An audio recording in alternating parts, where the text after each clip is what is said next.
to the Contingency Plan Podcast. My name is Jedi Master David, and with me as always is Darth Austin. Hello, everyone. So we're late. No. Better late than never. Everybody has to take this weekend off. Come on. We deserved our day. Well, the interesting thing is we're actually recording this on Labor Day, which is supposed to be a day off. So, logical. No big parties to go to this morning?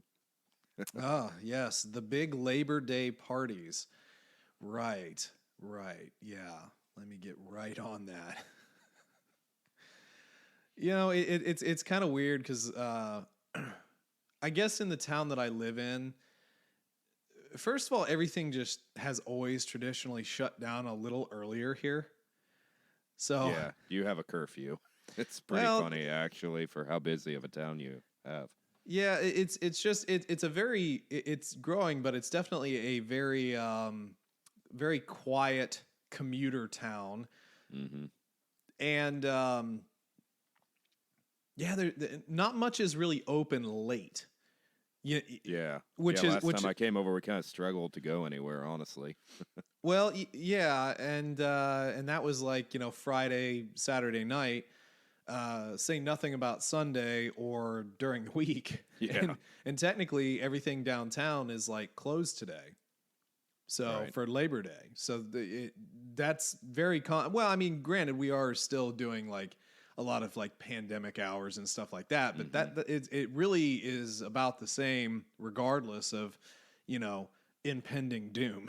It just closes down a lot earlier. And so, yeah, no Labor Day parties more than likely, because there's no parties going on in this town in general. And there's even a college here. Yeah, you would think you'd notice more presence from that, but I never do when I come over. Somebody's probably trying to triangulate. Oh my God, he said it's like it closed early and there's like college. And it's a commuter town. Yeah. Yeah. All right, let's re-record the intro. Can't let him get too close.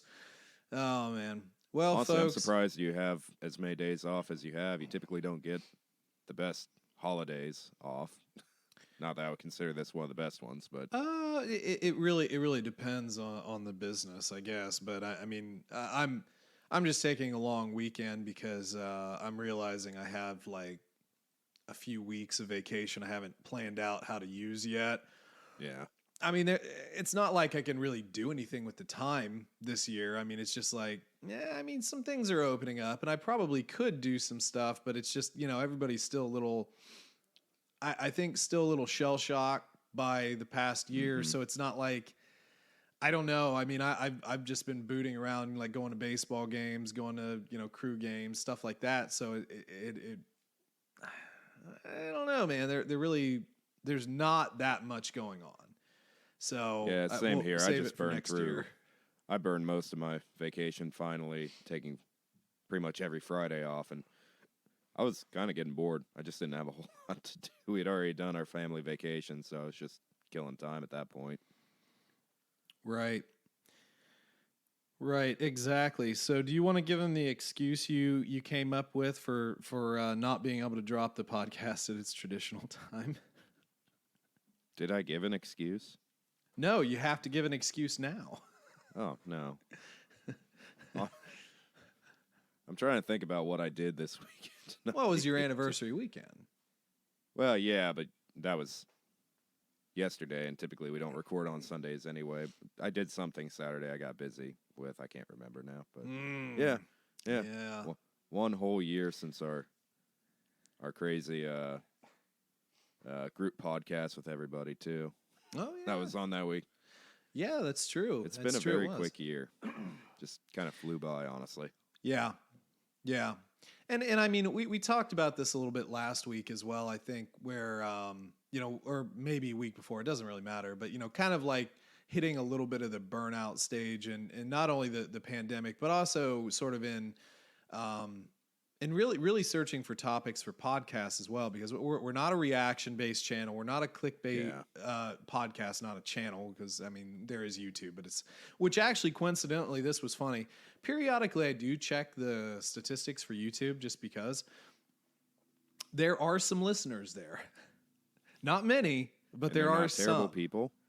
I mean, terrible comments. There's really no comments, but there are periodically people that listen to stuff on YouTube, which I find to be hilarious because there's no video aspect. It's just literally the Podbean linking the audio to YouTube.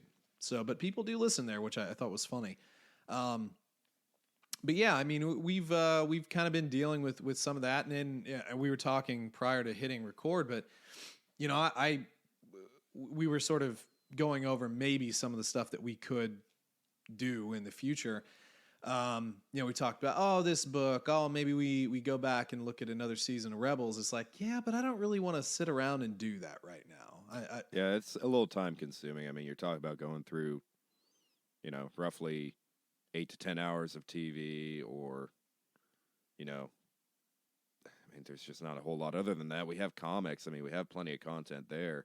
And I had even mentioned that we hadn't done the other High Republic comic series. I got to thinking about it. It's like, well, how many do we have? We've got Vader, we've got Afra. Vader, Afra, Bounty Hunters, main Star Wars, Bounty, War, High Republic, 2 High Republics. High Republic. Yeah. So yeah, there's like 6 active comic lines right now. Yeah. That's like, well, really and to another one. And technically the main line, War of the Bounty Hunters, like one-off comics. Yeah. And the majority of the comics we're going through, we're not the biggest fans of, so I really just don't want to add to that list any more than I have to right now. Yeah, War of the Bounty Hunters has fallen really flat, I think, for both of us. Yeah, and Vader's been kind of disappointing as well. Yeah, yes, it did become disappointing, but it's the over POV of a certain aspect, and like, you know, we talked about this with Rising Storm, where it was like, how many times do we have to have a different POV at the stupid arch? I don't care, just set the stage and let's go. So yeah, even content wise, I mean, it's not like we've been struggling for content, but struggling to pick content, because I'm gonna say it, I don't really want to be at home. You know, I don't want to be sitting here in this house, and it's like, you know, like my house projects haven't really been coming to fruition because I just don't really want to be sitting here. I kind of want to be out doing stuff, which I have been attempting to do. And then, yeah, I mean, just some of that kind of like more tedious, time-consuming stuff just sort of locks you down. It's like, no, I'm good. I'm good on that right now. You know, I want quick hit, sort of like, you know, 5-minute video stuff, you know. Right. It's time for the clickbait. Kathleen Kennedy is going to be fired in 2 weeks, you know. Time for clickbait, you know. It'll be fun. When we're ready to do that, I will probably be sick that week. I'll just go ahead and warn you now. That'll be a power half-hour solo video for you. Power 5 minutes, more likely. Right. Yeah, no, you guys know we're not really into that, and more to the specifics. This week we are going to talk about Phase 1 and Phase 2 of High Republic. Just kind of looking back on some of the stuff we've gotten. Obviously, we're going to be moving into sort of like a Phase 3 of this High Republic sort of universe series, whatever you want to call it. But yeah, we just kind of wanted to look back and fondly on all the memories that we've had. So many fond memories. The memories along the way. But yeah, man. So I guess aside from that, how's your week been? Not too bad.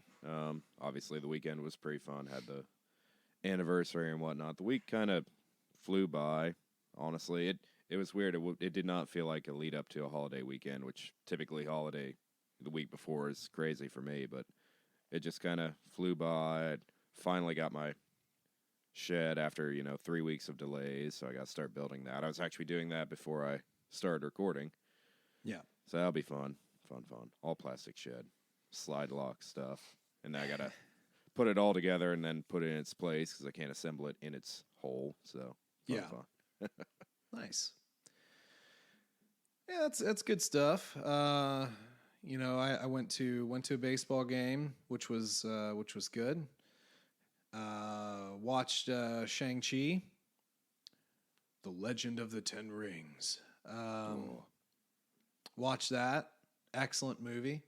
Probably one of the best Marvel has put out recently, which was surprising because I knew nothing about it. Mm-hmm. Maybe that's the reason. Maybe you're burnt out on all these characters. Well, I mean, let's talk about the characters. I mean, who is there to be interested? I mean, is anybody really interested in Ant-Man? I mean, dead serious. Does anybody really care about Ant-Man? Hey, maybe that's someone's favorite superhero, but it's not mine. I don't care. Well, not mine either. And to be honest with you, what's that? Or yeah, the Wasp, or the Hornet, or whatever. No, it's the Wasp. Well, I mean, is Paul Rudd kind of wearing off on people yet? God, wouldn't you think so? I mean, I like Paul Rudd. I don't. He is Paul Rudd in every. It's the same thing with Van Wilder. What is his name? Deadpool. Ryan Reynolds. Ryan Reynolds is Ryan Reynolds in every single movie. Yeah. He doesn't change. Yeah. He's the same guy. Yeah, he does not get into character for anything whatsoever. I mean, he Deadpool is and his character. Deadpool could have been in Waiting, and it wouldn't have changed a thing. Yeah, he's gonna batwing somebody. Right. Yeah, it's fine. Nothing wrong with that. But yeah, I mean, Ant-Man. Who honestly cares about Ant-Man? Like Hawkeye. I mean, even some of the major characters, like I know a lot of people really went in on Falcon and Winter Soldier, said that was good. I've heard that. Haven't watched it. Same with WandaVision. WandaVision, yeah. A lot of people said that, and I did kind of want to watch that. And again, it just hit this weird time where it's like I don't want to sit here and watch these things right now. Yeah. What was the other one? Oh, Loki. Loki. A lot of people. That one's getting really good reviews. Yeah, a lot of people said that was cool. Don't really care about the Asgard stuff though. Never was really big. I mean, Thor's fine. The same thing, honestly. Yeah, not super interested. They did have the trailer in theaters for Eternals, which looks to be interesting. They have really? Rob Stark, the guy who played Rob Stark, in there. Selma Hayek, Angelina Jolie's in there. That could be interesting. Yeah. I don't know anything about the Eternals. I don't know about the story, but I mean, at least from the trailer, it was like, oh yeah, we're like immortal superhuman. I mean, like, well, Rob Stark's character does the laser beam eyes, so he's like Marvel's Superman or something, maybe. But yeah, they're just like OP. He's Cyclops. Yeah, there you go. Yeah, that's probably a better approximation. But yeah, I mean, they're just like OP god things that live on Earth but don't do anything because they were told by the noise, when they showed like, just some giant six-eyed guy who I do not know who that is. I'm sure there are people who really know who that person is. We're making people mad. Yeah, I don't care, but the big guy said that we can't help unless it deals with these deviant, the deviant arts. So just draw a couple of weird Sonic characters and they'll go after them. But yeah, I mean that looked potentially interesting. I've always liked Selma Hayek. I mean, I've always enjoyed her stuff, and I did like Rob Stark. I don't know the actor's name. I just know him as Rob Stark. God, that Red Wedding was terrible. I really hated that. I hated that. And not hated it. Not like this is terrible writing, but I hated that it happened. Yeah. You know what I mean? It was rough. I've been thinking about rewatching that too. Again, I don't want to be at home, but yeah, true. Well, Rob Stark's wife, Una, I think is first Una Chaplin. She's Charlie Chaplin's granddaughter, great granddaughter, or something like that. Yeah, didn't know that. So yeah, no, that could be interesting. I don't know. I don't know anything about it. Kind of seems like a Guardians of the Galaxy type of thing. Yeah.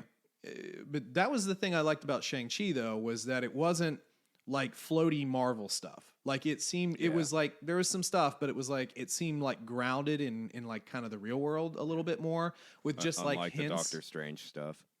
Well, Doctor Strange is magic, so yeah, but the Shaolin Temple stuff in that was pretty floaty. It was pretty bad. Oh, sure. Yeah, sure. Yeah, for sure.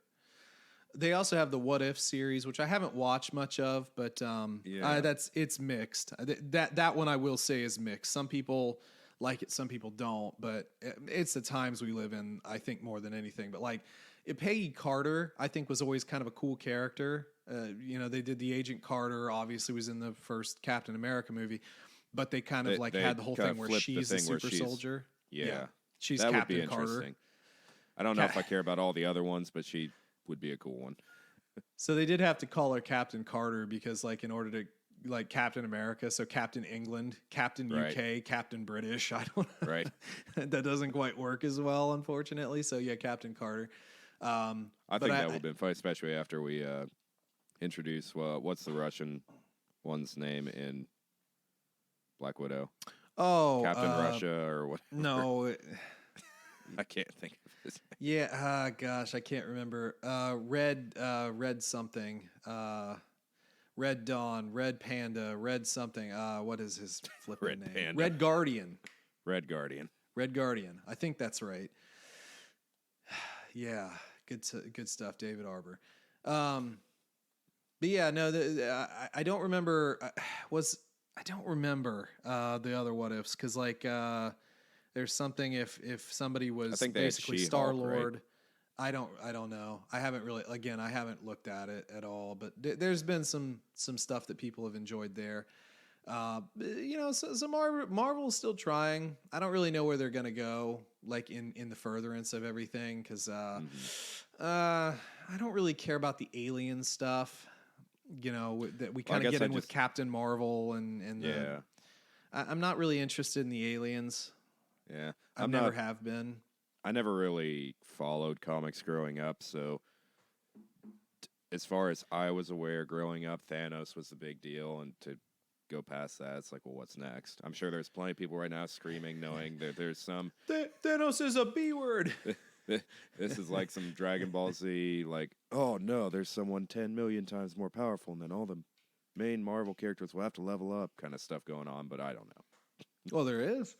Well, even with like Shang-Chi, the whole thing is he was a human. He was just like intensely proficient at martial arts and in the harnessing of chi. But I did remember that there was something about where he could hold his own with like gods, demigods and stuff. Right. Because he was so proficient, Gotta love Marvel power scaling. Yeah, the powers are always all over the place, and there's always like a worse bad guy. There's always a worse thing, and crossover. But Spider-Man trailer did drop. I know you haven't seen it, but I personally, we were kids when Tobey was Spider-Man. So there's always like kind of a thing where it's like, oh yeah, Tobey, okay. I like Tom Holland a lot better than either Tobey or Garfield, but yeah. Garfield wasn't great, but I did like the Amazing Spider-Man stuff. I was always kind of more of a fan of Amazing than Ultimate or whatever Tobey's was. I don't know. Super Mega. Whatever they call it. Yeah, whatever. Super Mega VMAX Evolution. Gotcha. Right. But yeah, no, I like Tom Holland. I think he's very Spider-Man-y. But yeah, that should be interesting. They are doing some Doctor Strange stuff in there, looks like. So we'll see how that all works out. The Doctor Strange stuff is really seeming to like spider into a lot of the universe though now, which maybe we don't need to have like Wong and everything or Strange, and it's fine. Well, I know everyone was obsessed with everything Doctor Strange when it came out, so I get why they're doing it. They're doubling down for a reason. I didn't really care for the first Doctor Strange movie as much. It was okay. I thought it was okay. I like Cumberbatch as an actor, but it was just okay for me. Yeah, I mean, Benedict Cumberbatch is good. I mean, I don't think, many people will like say much about that, but it was meh. It was kind of a meh origin movie. But yeah, Shang-Chi was really good. If you haven't watched that or don't plan to, I would go watch it. I thought it was really, really, really well done, and it had a really good cast. Probably one of the better casts that I've seen in a while. It was very good, and the humor was funny. It was actually funny. Yeah. Another. Do you remember Fear Street growing up? R.L. Vaguely. Yeah. Mm-hmm. Yeah. Were you into that at all? Did you read them much? Well, I mean, yeah, I read the books. Yeah, sure. Okay. So they did movies for that, and they just released them all on Netflix. I did go through them. We haven't had a chance to talk about probably about 2 weeks ago. They were excellent. I thought I'd highly recommend them to anybody. Okay, cool. Yeah, no, I really haven't thought about watching anything new, but I do remember that. I did queue up the Bob Ross documentary so I can see how bad people were to Bob. No. Well, the funny thing is, I remember hearing about it. Of Bob Ross. Well, apparently it's not like that. I guess it's more centered around kind of the greed of everyone else around Bob, because like the thing is he actually made a little painting empire. It was very popular, and there was a lot of money in his branding and products. And I vaguely remember a little bit of that where sort of the control was called into question. And his son did paint on the series from time to time, but he went like dark. You know, he went dark. I think it does look like he and his dad had a very good relationship throughout their lives, and losing him and everything was obviously a big deal. I mean, both of his parents are dead.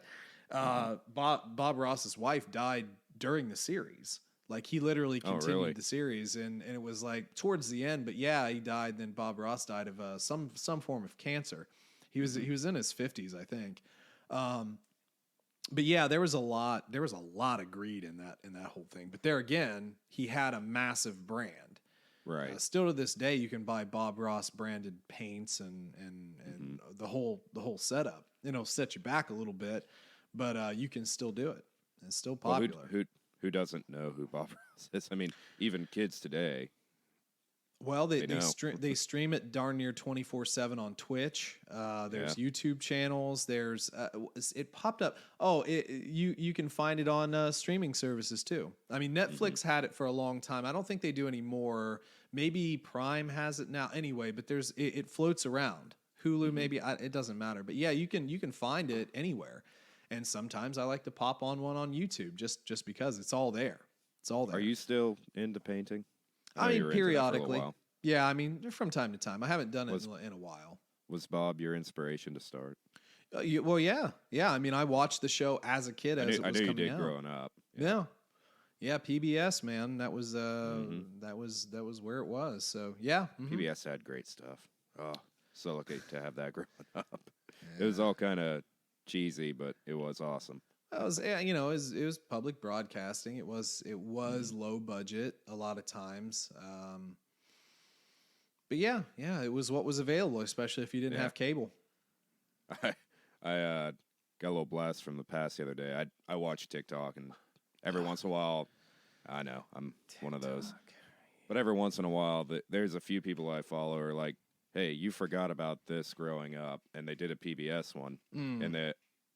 I forget the name of it now, but it was the library one, like the Lions. You remember that? You probably watched it growing up. If you looked it up and like saw the intro, you would probably know it. But probably it was all puppets, like Muppets, and it was all lions. Like God, there were a lot of puppet things out there. Lots of puppets. Late '80s, early '90s, they loved puppets. They sure did, huh? Yep. A lot out there. But there again, a lot of that stuff gets relived. Like, what was it? Dark Crystal. They had the whole thing. Oh, yeah. I didn't get into that much, honestly. No, me neither. But I do remember I was like in preschool or whatever. I think it was like or maybe it was just a daycare. It didn't really matter. But I do remember them playing the Dark Crystal for like the older kids. Because like that place was a weird place. It was a house. A big house, and like if you were one of the older kids and you could go upstairs and watch a movie sometimes while the younger kids were like taking their nappy naps. And I remember being invited up. I was one of the big kids. and we watched Dark Crystal, and I was like, what the hell is this? What is this thing? I mean, I don't get it. But anyway, so we've yacked. Yeah, we've yacked like 25 minutes on nothing. So you want to actually talk some Star Wars? Probably because we're not looking forward to this. No, I'm kidding. No, wait. Yeah. I'm kidding. Okay. We probably should. We probably should start working into the High Republic. So, I remember High Republic coming forward. I was at Celebration. I went to the publishing panel with all the writers. It was very interesting. All the hype. There was a lot of hype. And then pandemic hit, and then instead of releasing the books the way they should have to give us something to look forward to while in the pandemic, they decided to push it to the next year, which I still feel it was a huge mistake. I thought it was phase 4 by now if they had actually stuck with the schedule.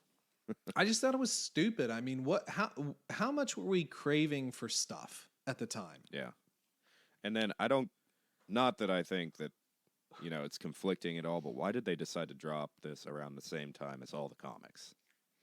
It always seems like Star Wars throws us a ton of content all at once. And this is complaining for someone who makes content videos. It's just too much always. But the thing is that we complained about that last week though too. It's like, why do we have like 4 comics coming out every single week? Yeah.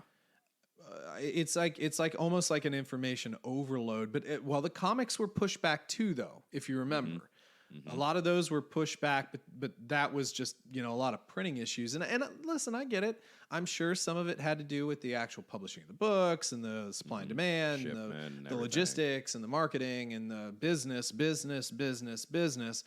at the same token, yeah, but they were set for release, and it's like I think they should have released them. I think it would have given people something positive to look forward to in the pandemic, and then they took it away. They took it away. And even if they couldn't do physical copies, at least drop Audible stuff, Yeah. Drop your audiobook, drop your ebook.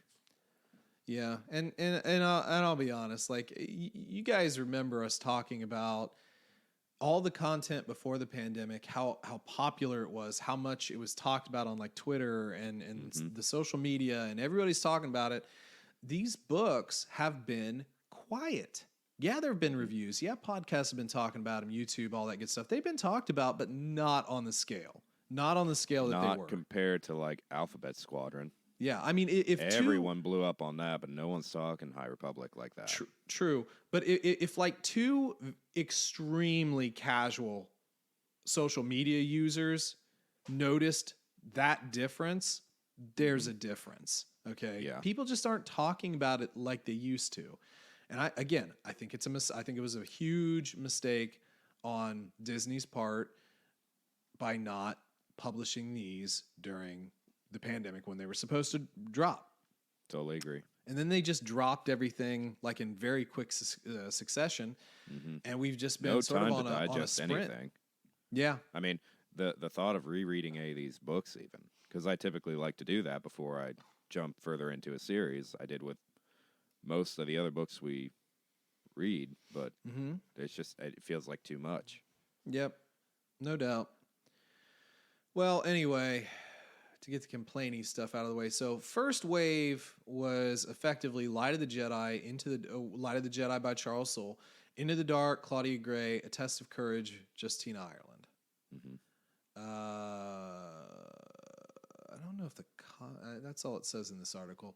Second wave, so Rising Storm, Cavan Scott, Out of the Shadows, Claudia Gray.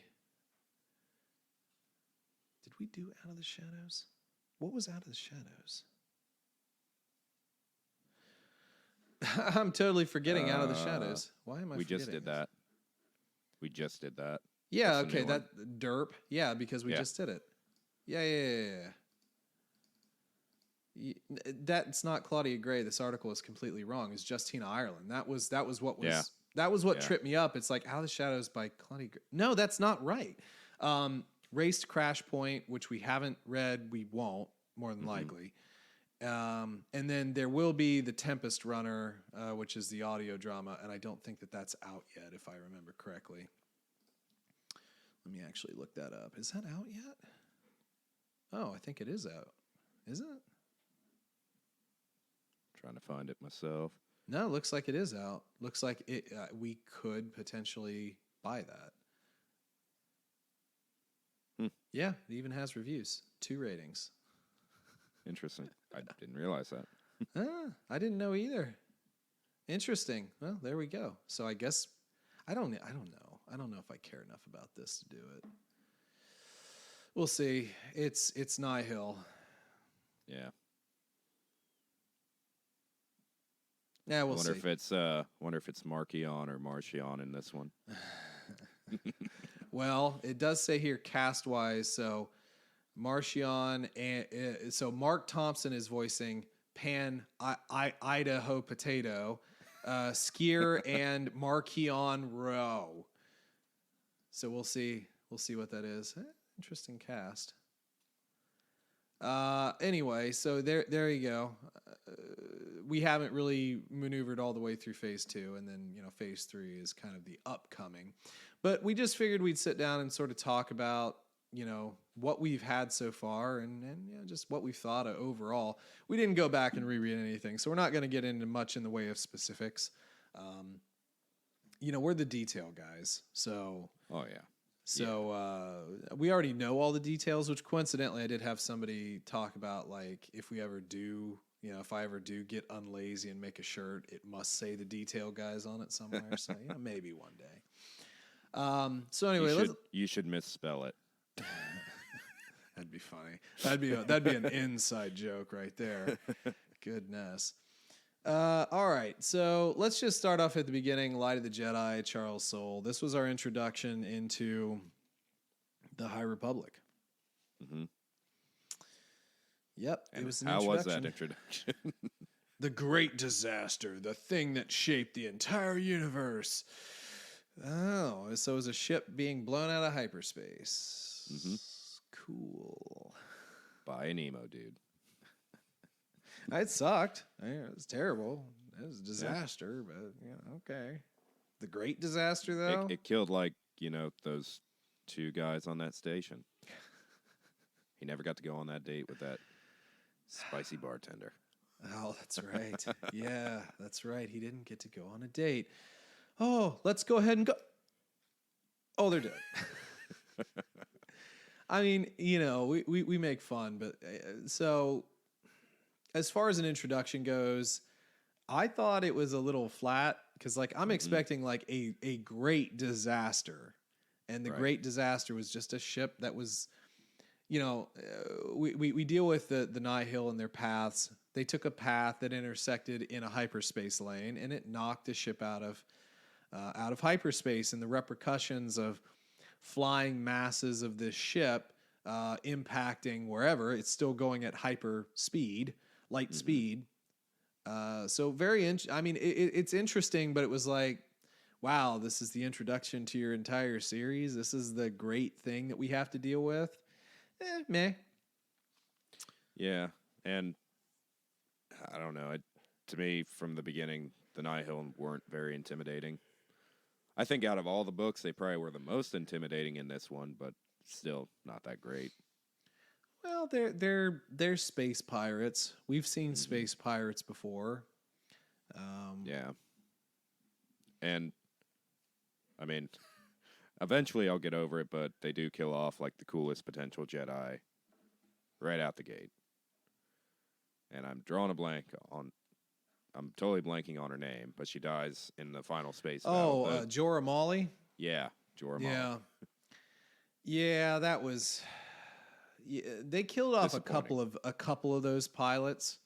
Mm-hmm. I don't, and again, I don't remember all the names, but there were a couple that, okay, well, they just killed that person. Fantastic, thanks. Yeah, couldn't have killed Skewer, but whatever. No. the most uninteresting Trandoshan. Things would have gone much better in the comics had he died in that battle. I'm not gonna lie. Well, the Jorah Mali thing was obviously to set up Avar as the Marshal of Starlight Beacon, and to put who was her Padawan? Was that Bell? No, it wasn't Bell. It was because that was Loden's Padawan. It was You talk about Jorah Molly's? Yeah. He gets taken by No, I want to know who it was. Was it Reith? I'm trying to think. Yeah, it was Reith Silas. Was it? I think so. Yeah, okay, you're right. Reith Silas, you got it. Yeah. But yeah, I mean, Jorah Molly was a Togruta, and I don't know. I mean, she just seemed interesting to me. Mm-hmm. I mean, she just seemed like a very interesting, grounded character, and then we definitely get our pinnacle in force powers as well with Avar's little sync deal. Well, and yeah, now I will. That's probably one of the brightest parts of this early part of the series was Avar Kriss. She had the ability that was flashed by Anakin in the New Jedi Order. This sort of like force connection, the ability to, in Avar's sort of world, to see the music of the universe and connect it and connect people. And this is how they battle plan basically through her. And I do like how they described that with her seeing the Force.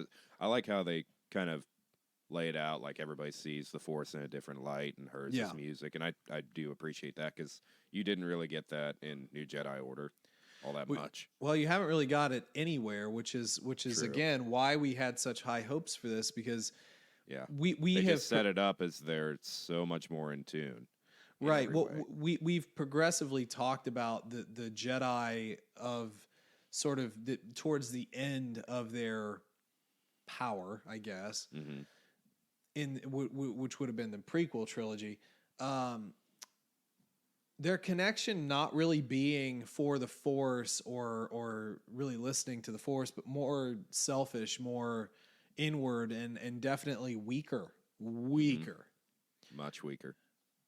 And, you know, the fact that they were basically overcome by robots. I mean, granted, okay, City, yeah, right, Palpatine, he's so smart. But was he? I mean, he was almost killed by Mace Windu. You know what I mean? But he was able to corrupt Anakin. And you know what? I don't care what anyone says. Everyone likes to say, oh, he let that happen. No, he didn't. Mace would have killed him. Well, totally would have killed him. Well, again, I mean, we've seen it several times that Palpatine's main weapon is Force lightning, and we've seen it progressively be not a problem. Like even Obi-Wan Kenobi, when he's shot with Force lightning by Dooku, he was able to deflect it with his saber. Like this isn't like an unknown thing. It's just some people are so darn unprepared for it because they were stupid. Well, Yoda can absorb it with his hand. Yeah, he can make a little force ball, you know. But anyway, I don't. Well, you know, he was able to dispatch all the masters with a saber. Yeah, okay. He was able to fly around with Yoda. Yes, I understand. And maybe people are right that, you know, Palpatine kind of let this happen, but, you know, to further the means. But, I mean, I choose to give Mace Windu a little bit more credit than that. But regardless of whether you give him credit or not, the Jedi of the last Republic, essentially, weren't very good. They were so afraid of everything that it made them weak. And we see in the High Republic, you know, with like Elzar Mann and creating a storm with Avar and Avar's force abilities and what we thought was going to be this super OP Stellan Geos, sending force energy over vast amounts of he's space. Like the furthest away from this conflict, and he's able to give an amazing amount of power away. So just with that, we thought, oh man, we're really in for it. We're in for like the golden age of the Jedi, them doing all this OP stuff. But then the setup was these stupid pirates that are literally just like taking drugs, listening to, was it Rec Punk? Is that what they were calling it? Yeah.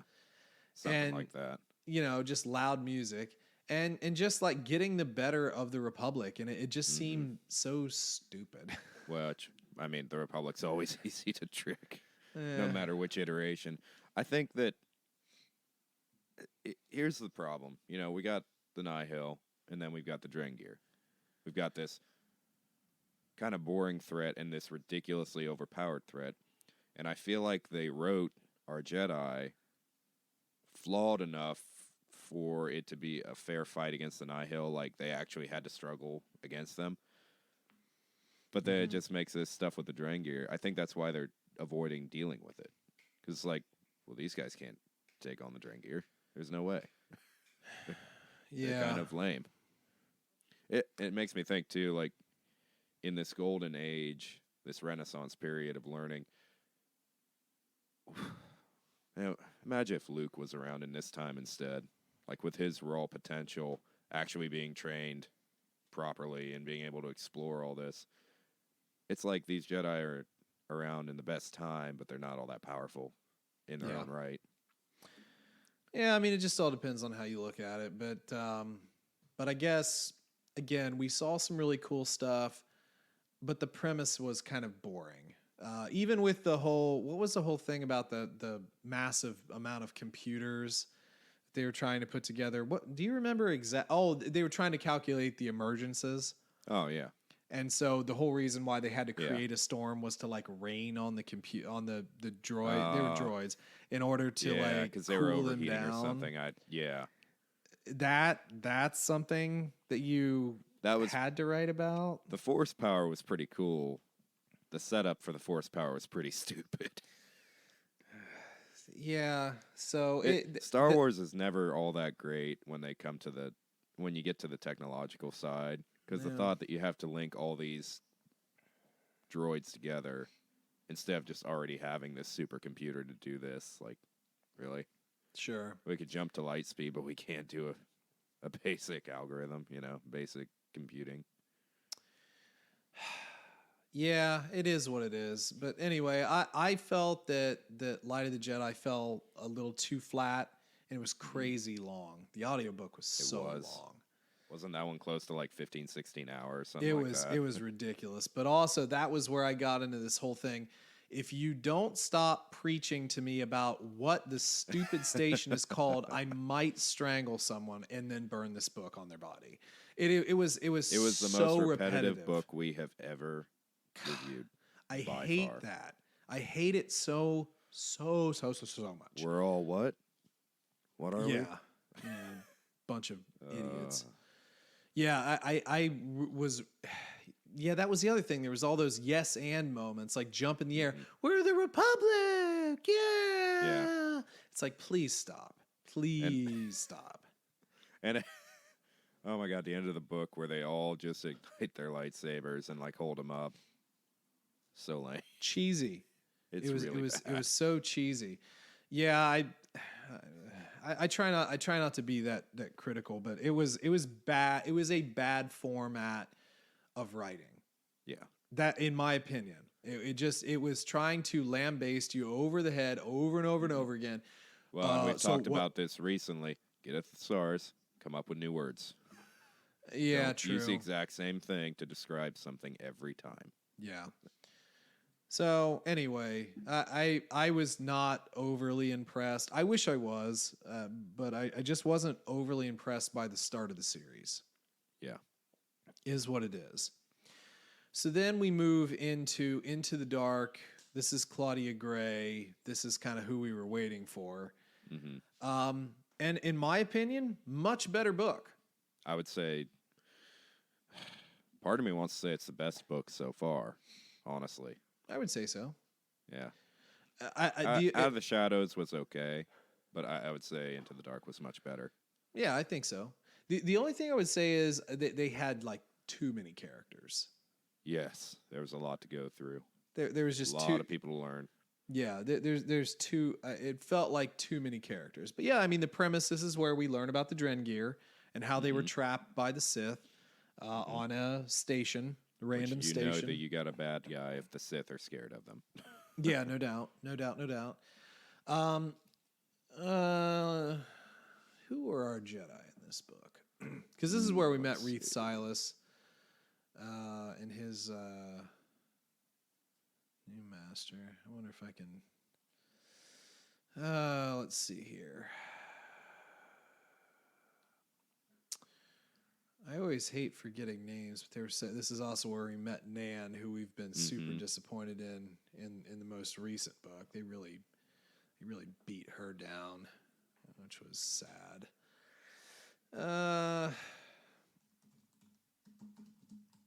Oh, this is where we had our Geode guy. Yeah, Geodude, who everybody was going nuts for, even though it was like a rock that didn't talk. But he wasn't a rock. Yeah, whatever. He's a rock. We had the same conversation in the podcast. I think we made a few jokes about that. But yeah, he was a rock. Let's see. Character list. Who do we have? Who was in here?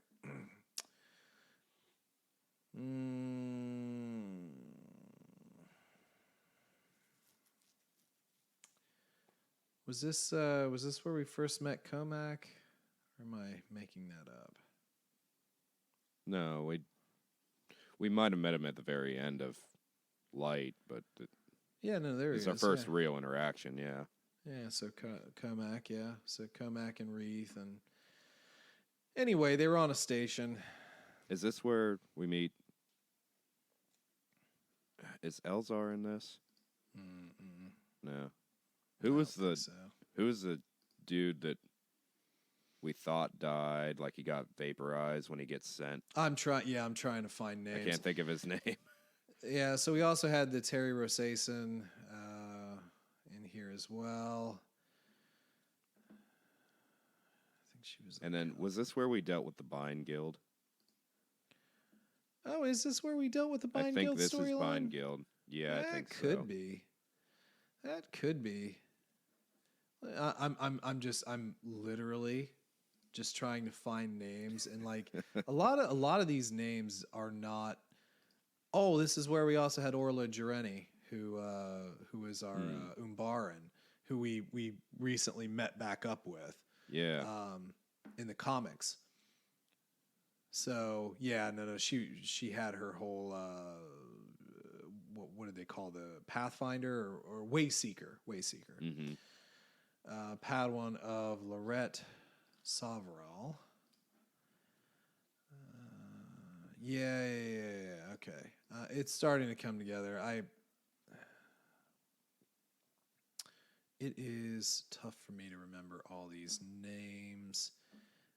Tia Maribel.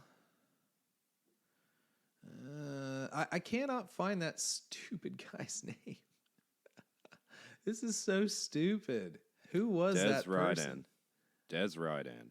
Des Rydan. There we go. Jedi Knight and Molly's first apprentice. There we go. Oh, there we go. Stupid thing. Yeah. Okay. Yeah. He got disintegrated by the rings, but he wasn't really disintegrated. Yeah. Right. Interesting. We thought for a solid hour and a half of audible that he was dead. Yeah. So we had So we had Des, Wreath, Comac, and Orla. They were all kind of the Jedi involved. Yeah, interesting. And we had 6 characters to deal with plus side characters. That was a lot. Right. Yeah, it was a lot. And then we had the Drengir threat revealed here, and the description of the Drengir in this was way different than what we're getting in the comics as well. I mean, it was almost more like a warrior race, like the Yuuzhan Vong, based on the description, which we might see again, but kind of maybe. Yeah, well, at any rate, it was interesting, and you kind of set up like an unbeatable enemy. I mean, how do you defeat tree people who you just can't hack to pieces? They just basically make more, you know. You burn them. Do you? I don't think we've even tried that yet, honestly, in any of the books or comics. Fire, I mean, come on, man. Who would have thought of fire? Yeah, so it was an interesting thing because I mean here's the whole deal. Like if you have this almost OP unbeatable enemy, how do you defeat him? You have to figure out a cool way to do that, and we might be heading towards that. But yeah, it was an interesting premise, interesting book. I thought it was well written. I don't know what we did ratings wise on any of these, but I definitely felt like it was probably the best out of the books. You know, to be honest with you, man, I felt like our first thought about the Drengir was not that positive. It wasn't. But honestly, the comics were what changed it for me, ironically. Yeah, I just think we needed to get a little bit more into it. Yeah. But yeah, no, I definitely has changed my particular opinion. But there again, I'm kind of wondering how much of my opinion changes because we now think that the Nihil are so stupid, or if it really was because like the Drengir really are cool. Yeah, I don't know. Like, is it the lesser of two evils type of deal? I don't know. Yeah, eventually I'll have to reread all the books and see how I feel at that point. But I'm good. So you're anyway, never reading these books again, are you? I don't know. Test of Courage, young adult novel, Justina, Ireland, where we meet Vernestra. Angsty, so angsty. Yeah, kind of. Emery was angsty. Bunch of kids. We had the Staros daughter. Back when Vern was still awesome. Yeah. Vernestra, the youngest Jedi Knight, at least for the time, who I really, really thought was going to be a really cool character. Kind of got a little nerfed in the most recent book, a little bit. But, you know, and this book really did feel like a young adult novel. Mm-hmm. Oh, yeah. It almost felt like it was kind of like a bit compared below to us, you know? It's like maybe we shouldn't be reading this low type of deal. It was kind of rough, especially when you compare it to Out of the Shadows, which is kind of the same thing, but then you got all this death and destruction. Well, more adult themes. Well, Out of the Shadows, they're rated for the same age, right? But they're not. But they're really quite different. But yeah, so Test of Courage was a nice little story about, you know, some kids trapped on a planet, and there's Nihil there, and they have to like figure it out, and Emery kind of goes dark side. Yeah, and we get our the senator in Out of the Shadows' daughter, which was kind of cool. She was a cool character. Yeah, she was interesting. She could be an interesting character. But again, it really centered around Vernestra, who's a Mirialan, and we do use Mirialans like a lot. Yeah, you notice that? Yeah, I mean they're cool. Don't get me wrong, but we do use Mirialans a lot more now. I mean they're definitely trying to like bring sort of to the forefront like more Togrutas, which we obviously saw in Rising Storm, but like. Mirialans, because Force Collector, the friend was a Mirialan. What was Ahsoka's friend who betrayed her? Burris or the Padawan? Yeah. Wasn't she Mirialan? Yeah, she is.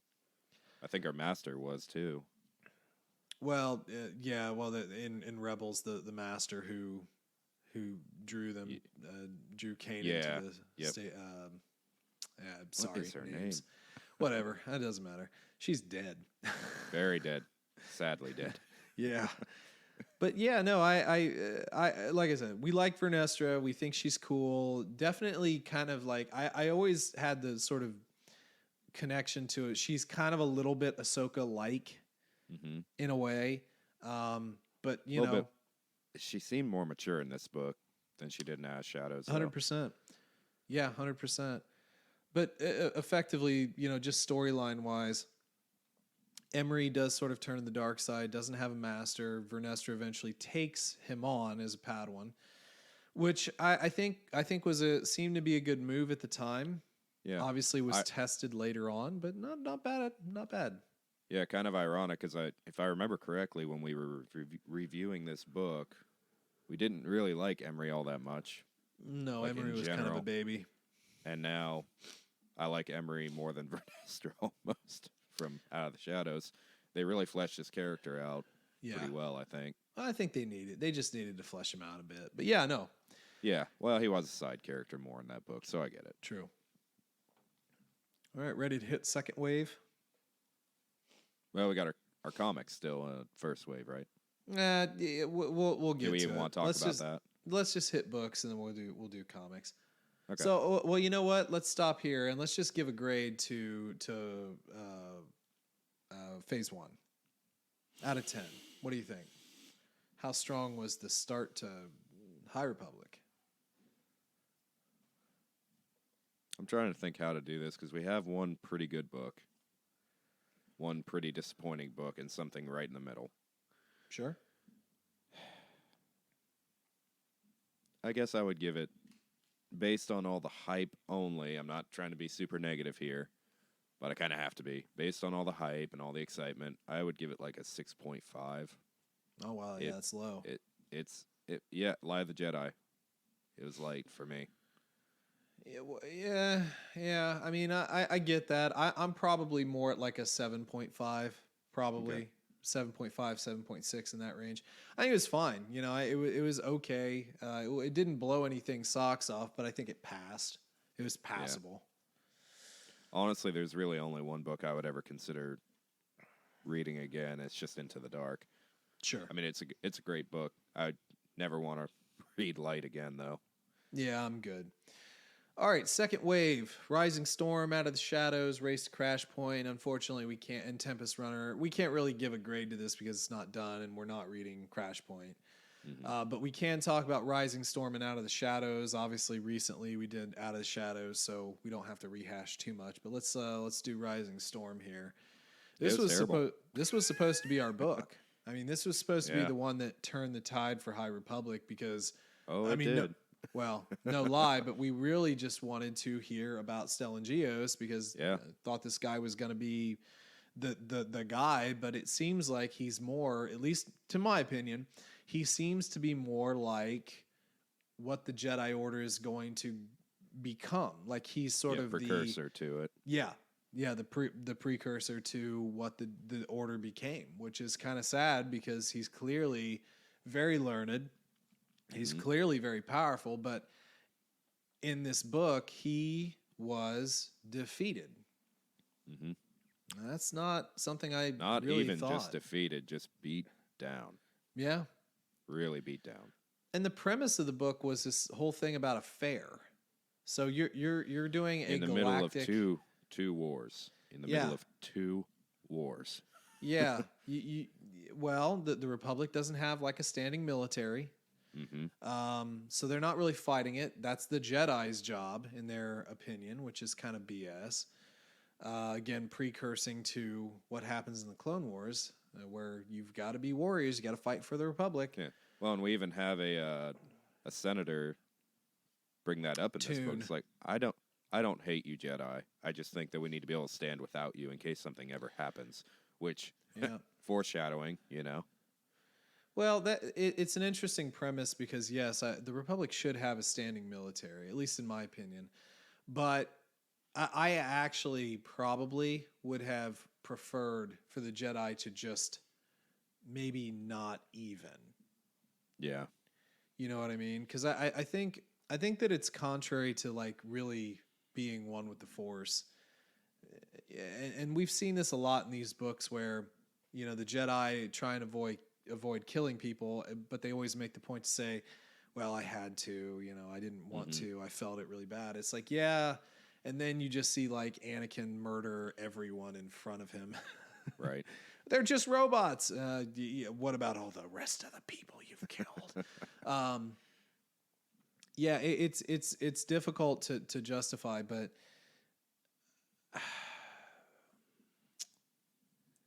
I don't know exactly how you solve the universe's problems. I don't know how you do that. Maybe that's not the Jedi's true job. Well, I don't think it is either, but I think sort of the outpost thing kind of makes sense. Like you have outposts and they help the planets, but that kind of devolves into sort of like, when you talk about geopolitics, like the United States is a united body of states.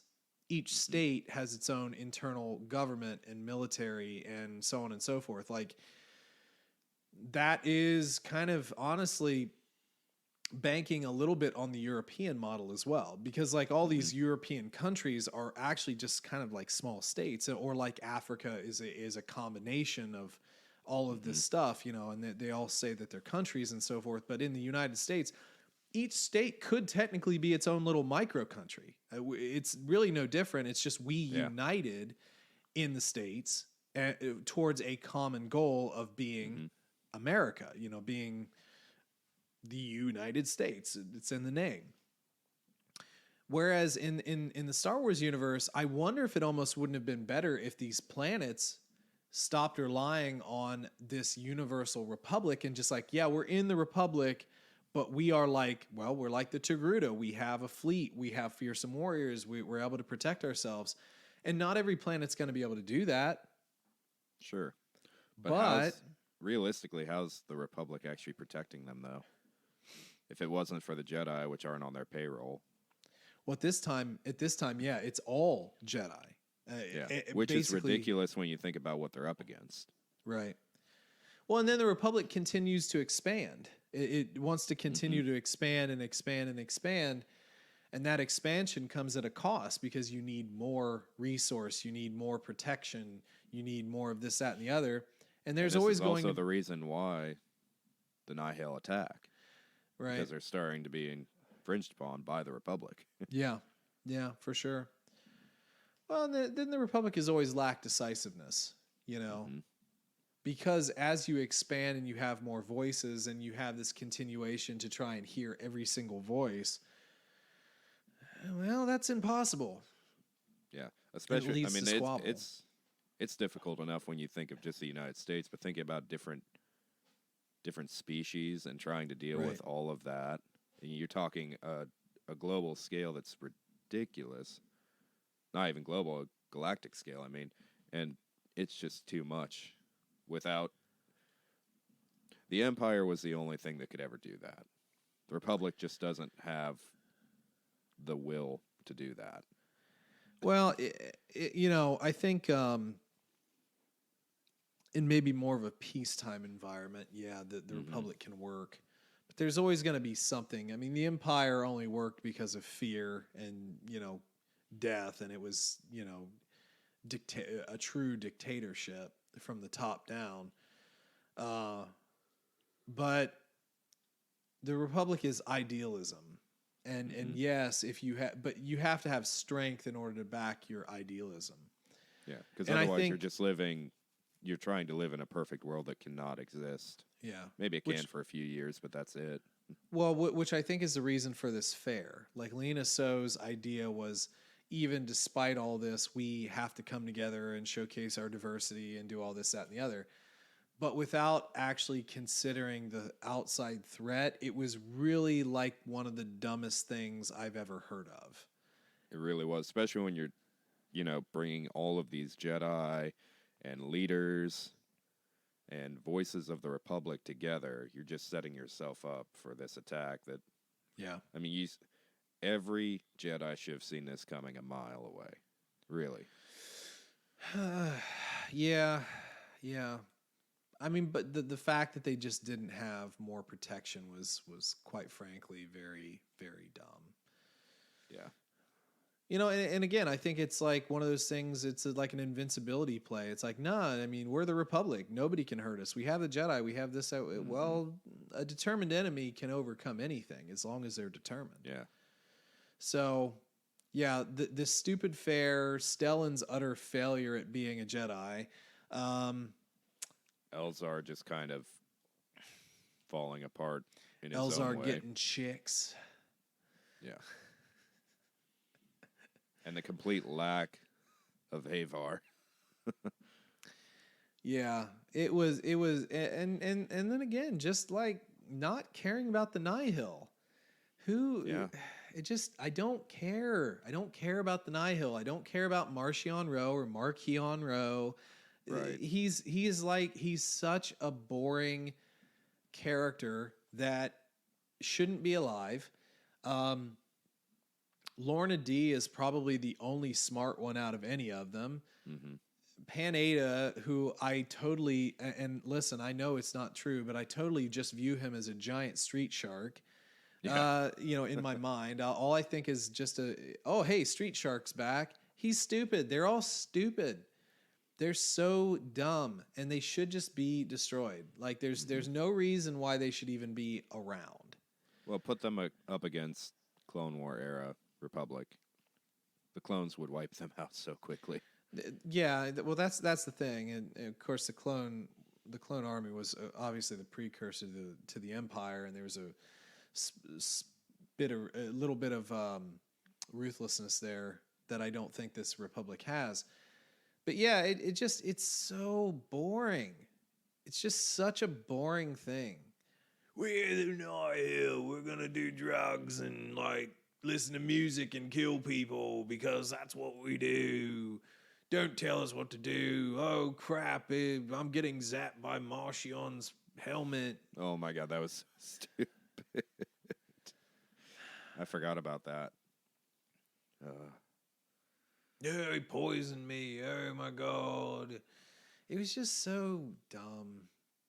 And like I said, I mean, we wanted that book to be good, but like, and then the POV, the constant reset of POV was, it got old. We must have had like 5 or 6. And, you know, sure, you're going to have a change in perspective, but this is like each one was enough time that they felt like the main character when they clearly were not. Yeah. It was just disjointed. The only cool thing that I liked in here was the interaction between Bel Zettifar and Stellan. Yes. That was the only part that I pulled out of here that, oh, this is really cool. Bel's hurting, you know, there's, you know, he's lost his master, he's got the flame dog, and Stellan's stepping in, and it's like, well, that would be interesting if Bel became Stellan's Padawan, you know what I mean? Yeah. Or something like that. I mean, help the kid. He's clearly screwed. And then they don't. Now the little mini storyline with So's son and his like boyfriend who was, what was he, the governor's son or something like that? I think so, yeah. I mean, that was okay. Yeah. I mean, that was something, I guess. But yeah, just it was an exercise in seeing how you can get so ground level in a disaster, but without actually emoting anything. Like, do you remember the one part where they found the 2 attendants in the ship, and like one of them was trapped? It's like Dennis or something. He had a really lame name. It's like, oh, Dennis is trapped and he's being crushed to death. I'm gonna make a bar joke. You know, it's like, oh, well, it was like an attempt to make it real for people, I think. It fell so flat for me. It just fell flat. And there was so much incompetence on the Jedi's side. Like, was it Stellan that was trying to make that little, basically force field around the small group he had? Yeah, he's trying to push back the gas. Yeah. Yeah, and he can't even really do that without being distracted by people being around him. Everybody. Yeah. Yeah. And granted, I guess we have to cut him a little slack there because there was a lot of pain and death and everything going around. Sure. There's like millions of people. But yeah, I mean, you're on the council. You're a master. You're supposed to be this OP dude, and he came off kind of lame. He was just kind of lame. Yeah, and I feel like the intent there was to just show how hopeless the situation was, how difficult it was, but it came off making him seem so weak. Yeah, but the lesson you could teach there is that even in its darkest time, these golden age Jedi who listen to the Force can tap into it in a way that the Jedi of, you know, future generations couldn't do. Yeah. But again, I think they're making Stellan as sort of like the precursor to what the Jedi became, which was a bunch of weaklings, you know? Right. And then again, like Elzar, who we saw in Light of the Jedi be this, you know, like cool, like Force kind of like study guy doing different stuff. Right. His whole arc was, I'm going to go bang a chick because I feel like it. And then I'm going to feel bad about it. And then I'm kind of going to go dark side a bit. And granted, some of that kind of like arc is, you know, it's okay. It's interesting, I suppose. But it just becomes like the Elzar, how can I get a girl? Oh, Avar didn't show up. Oh, man, sent Orville in. Meh. Yeah. And then we have our big reveal at the end with Marchion's Spectre thing. The stupid gas. beast deal that turns Jedi into stone. Yeah. Yeah, that was dumb. It's again, we've talked about it, but it's like, well, okay, so what? You have to drop the thing on a planet. Like, it's Right. not like that. I don't think the Blow thing up can the just go ship through it's on and you're space. done. Conceivably, I mean, what does it matter? I mean, oh, it's the worst weapon against Jedi. It's like, but you can kill a Jedi with a blaster. It's not the It's like, worst threat to the well, Jedi. well, so's a Death Star, but how difficult would it be to hit? It's not. It's very situational. Yeah, I mean, there are 1,000,001 ways that you could deal with this thing that without any resulting loss of life. It seems so contrived. This is what you came up with. This should have been where we dealt with the Drengir. Don't introduce this lame version of the Drengir. Yeah. Well, we even had a more interesting premise in the book where the scientist and her daughter had created that, generator that wouldn't let weapons work. Yeah. Do you know how much more The potential of that was ridiculous, and then they just throw it away to, oh no, that's illegal. We're destroying your plants. Yeah. I mean, that's a bigger threat than a stupid beast that you have to put on wherever. Anyway, whatever. You have to transport it. Maybe that's the premise of the samurai Jedi thing. Maybe that wasn't a lightsaber. Maybe they're back to using swords because their lightsabers were deactivated. I'm good on visions. All right, Out of the Shadows was the last book that we went into. I mean, not bad. I don't remember what we gave rating wise, but I don't think it was like particularly high. I think it was around 8. Was it? Something, maybe. Okay, I don't know, maybe. Yeah, it was. It was an okay book. It was just an okay book. Yeah. I mean, I don't really have a ton of complaints other than just kind of focusing too much on the Centecas and the graphs and that being super interesting. Honestly, well, we wound up having like favorite characters, which the Sill's girlfriend, Jordana. Yeah. Who is a Santeca. Technically a Santeca, yeah. I mean, she was more interesting than Vern at times. And Vernestra absolutely. was supposed to be like the reason again, it's like you set us up we, I guess, not to put it on the writer, but we've set ourselves up to like some of the title or characters of these books, and they just wind up falling flat, like Stellan and Rising and Vern in this book, Well, I mean, look at the cover. Look at who should have been the focus. It just wasn't. I mean, the front cover's Sill.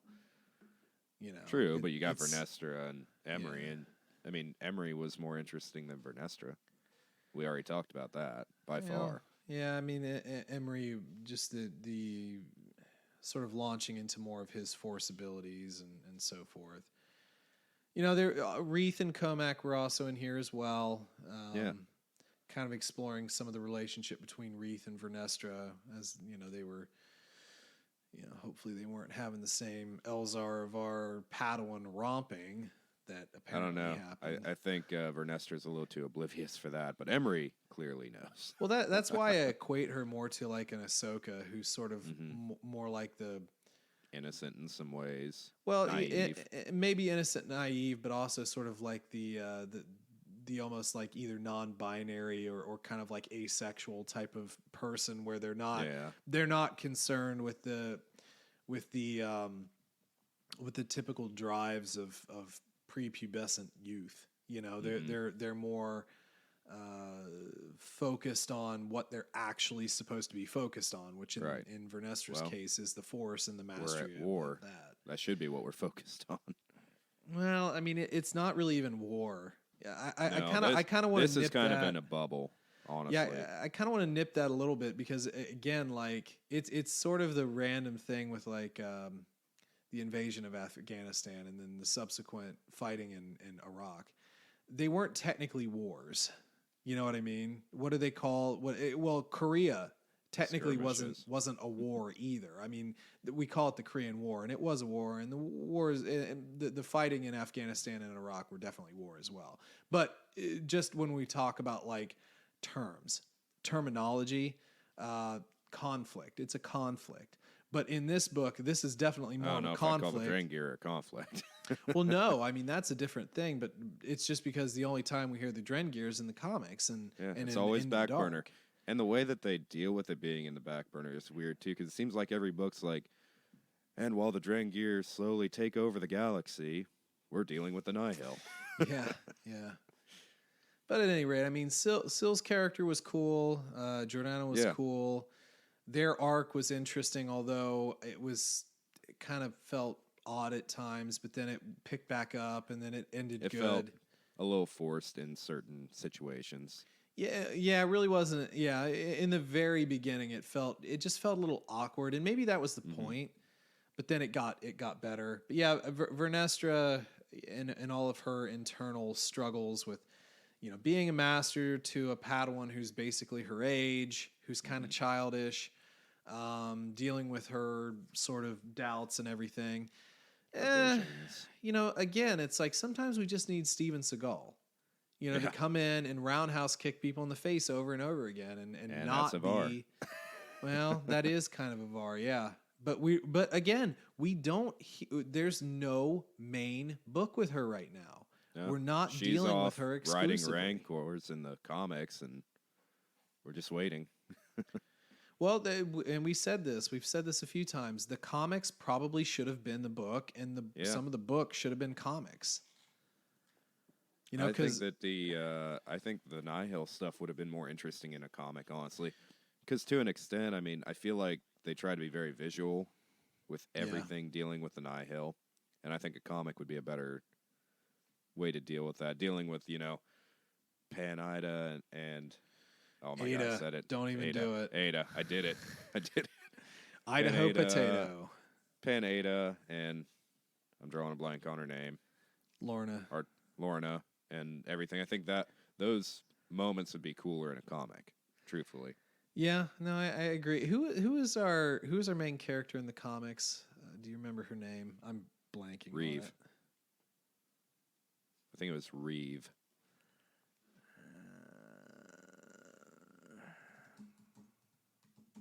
I'm gonna look it up. I'm looking it up because that bothers me. Oh, for God's sake, just give me a name, man. Like, just stop making me hunt. I hate hunting. I hate hunting for stuff. It's like, just give me a name and stop popping up stupid pop-ups. Nobody cares about your. That's another thing about High Republic. It's very Keeve Trennis. So Keeve, I think, is a far more interesting character than most of the masters we've met. Absolutely. I mean, absolutely. To have a book where like Keeve and Avar go off on a mission or something like that, I think would be sick. I think that'd be very interesting. Yeah, and I think that what they're dealing with Skier and Keeve is kind of lost in comic form. Honestly, Skier's not interesting to me. I don't care. No, but that conflict of potentially having to kill your master and trying to save him, that would be good in book form, I think. Yeah, sure. I could see that. I'm focusing more on Keeve with it, obviously. No, it makes sense. She's probably in my top 3 Jedis so far, just because she wasn't, but she's one of the few that hasn't been ruined for me in the books. Yeah, she had a build. She definitely had a build up, but I think she's coming into her own. But yeah, I mean, I just think that it should be explored more. Although I would not want to read about the twins. No, those twins they're just sort of odd. I don't know if I like it or not. Yeah. So I guess again, seeing as we're talking about the comic, I mean, I guess we've kind of talked about the comic and the plot throughout, but the comic has been interwoven and seemingly will continue to be interwoven throughout this. But this is where we get the Drengir. This is where we get that storyline in comic form. And I'm sorry to the comic book people. I don't think that it deserved to be a comic. I think it deserved to be in the book form, and the Nihil deserved to be in the comics. Because and this is just me, and I'm sorry, but I always view the comic to be the B plot. Yeah. Or the B story, or the B anything, because it is short. It's condensed. Well, you can't make a interesting full story out of it. It's more of just a piece in a way. Yeah, I don't want to go that far, but it's hard to do dialogue. It's very hard to do dialogue with comics. And that, yes, and that I think is the greatest strength of books, is that you can branch out and have excellent dialogue. But you can't. Yeah, you're right. That's what I'm searching for. You really can't get that dialogue in comics as much. I mean, could you imagine You get the visuals. the dialogue? True. Could you imagine a dialogue of dealing with like the main progenitor Yeah. Drengir in a book? Yeah. Like actually interacting with it, how awesome and epic that would be. Yeah, no, I agree. You'd almost get like that Legion voice in the audiobook and everything. And it would be so cool. I don't know. We'll see how the comics continue to go, but yeah, it is what it is. So anyway, that's kind of phase 1, phase 2. We won't rate phase 2 because we're not really done, and who knows if we'll ever truly be done. But yeah, that's what we've got so far. So we've kind of nitpicked a lot. We've had a couple of good things, but I think overall, considering all the book series we've gotten, trilogies, Alphabet Squadron, Thrawn, what else have we gotten recently? Some of the lead up to Rise of Skywalker, Force Collector, Dooku, Master and Apprentice, the Queen's books from EK. It's difficult. It's difficult building an entirely new universe, but Sure. I hope that it gets better. Well, the groundwork for this era compared to what we have for the original trilogy or the prequels, it's rough. Yeah. It is rough. Yeah. But we are also trying to start a completely new era in book form, and that is difficult. I mean, even the Old Republic was difficult, I'm sure, to conceive. It's just there's nothing really going on, really. Yeah. It's like a lot of flies that just need swatted. Well, when you think of the greater conflict, I mean, and you actually think about who's waging this war, like how many Jedi do we really have? If you expand it out and think about the scale of it, it's kind of bleak, really. I mean, we really need to get some military help here, because I feel like without that, you can't really start doing these epic opera-style battles, just really huge scale wars. You can't do it. Yeah. Because at the end of the day, the most we could have is maybe like 50 Jedi in their little, what do they call their fighters? Vectors. Yeah, their little vectors going up against the Nihil, and that, I don't know.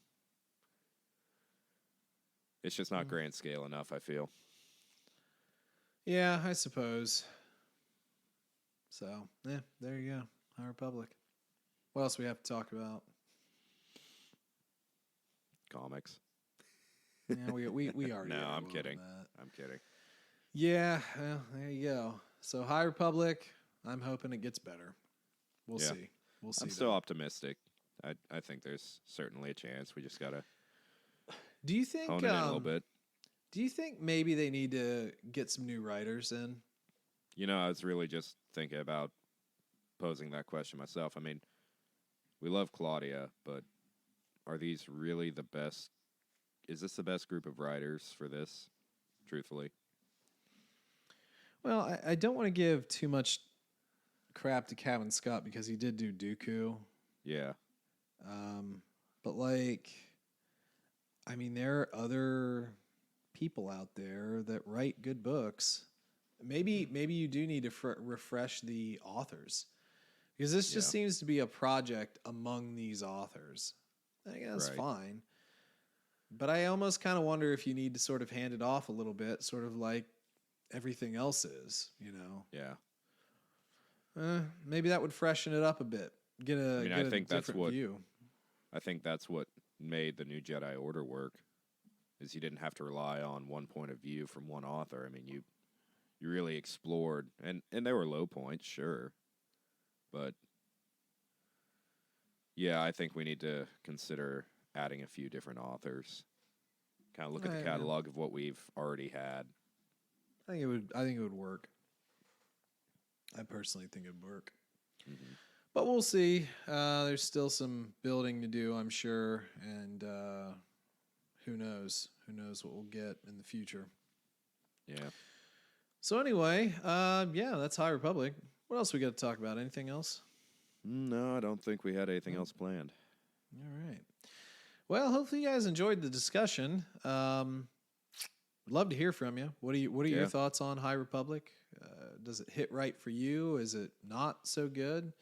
You can follow us on Twitter. Offend all of you. Yeah, true enough. Yeah. You can follow us on Twitter at TC Plan Podcast, find us on Facebook, or just send us an email to tcplanpodcast@gmail.com. Let us know your thoughts. We'll read it out here on a show. We'll discuss it. Not a problem. But yeah, we'd love to hear from you and like to hear those opinions. But yeah, I guess aside from that, that's all we've got. So y'all have a good rest of your week. And as always, may the Force be with you.